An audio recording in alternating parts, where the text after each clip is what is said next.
చి భారత పొద్దే కిందకు పనుకోవడానికి సిగ్గు ఉండాలి. టైం ఎంత అవుతుంది అనుకుంటున్నాం అసలుకి? పిల్లల్ని స్కూల్కి పంపేది ఎప్పుడు, హస్బెండ్కి లంచ్ బాక్స్ కట్టేది ఎప్పుడు, ఇంటి పనులు ఎప్పుడు చేస్తావు, ఇప్పుడు లేచావు, టైం ఎంత అవుతుంది అనుకుంటున్నావు? 7:30 అవుతుంది. అసలుకి టెన్షన్స్ అన్నీ మనకి ఏం లేవు, ఎందుకంటే పిల్లల్ని ఇంకా స్కూల్లో జాయిన్ చేయలేదు. ఇంకా మా హస్బెండ్ ఏమో ఆఫ్టర్నూన్ షిఫ్ట్. సో మా మార్నింగ్ అయితే మాకు ఎలాంటి హడావిడి ఉండదు కాబట్టి లేట్గా లేచినా కానీ ఏం ప్రాబ్లం ఉండదు. ఇంకా 4 గంటలు ఉంటే కడిగేసాను, వేడి నీళ్ళు పెట్టాను, పిల్లలు లేస్తే స్నానం చేపిద్దామని చెప్పి. టిఫిన్కి అయితే దోసపిండి అయితే ఉంది. ఈ లోపు నేను మంచిగా ఇల్లు అయితే చిమ్మేసి తుడిచి ఇంటి ముందు ముగ్గు అయితే వేసేసాను. ఇంకా మా పెద్ద పాప కూడా లేచేసేసింది. ఇంకా వేడి నీళ్ళు కాగాయి కదా, ఇద్దరికి అయితే రెడీ చేశాను. ఇంకా నెక్స్ట్ ఇయర్ అయితే జూన్లో జాయిన్ చేయాలి, సచ్చినట్టు తొందరగా లేవాలి. ఇంకా మా పెద్ద పాపకేమో దోశ పోస్తున్నాను టిఫిన్గా, మా చిన్న పాపకేమో మక్కానా ఇచ్చాను, తను తింటుంది.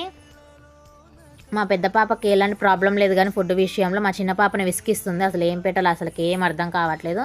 ఇంకా నేను కూడా నీట్గా రెడీ అయిపోయి టిఫిన్ చేద్దామని వెళ్ళి మా పిల్లలు అయితే పండి పెట్టారు. అదేంటో మనం ఏదైనా ఫుడ్ తిందామన్నప్పుడే వాళ్ళకి వచ్చేస్తుంది. ఇంకా వాళ్ళ పని చూసేసి ఇంకా వాళ్ళకి వేడివేడిగా పాలైతే చల్లార్చి ఇచ్చాను. మా చిన్న పాపకేమో బాటిల్లో పోసాను, మా పెద్ద పాపకైతే ఇట్లా గ్లాస్లో తిరగొట్టి ఇస్తున్నాను.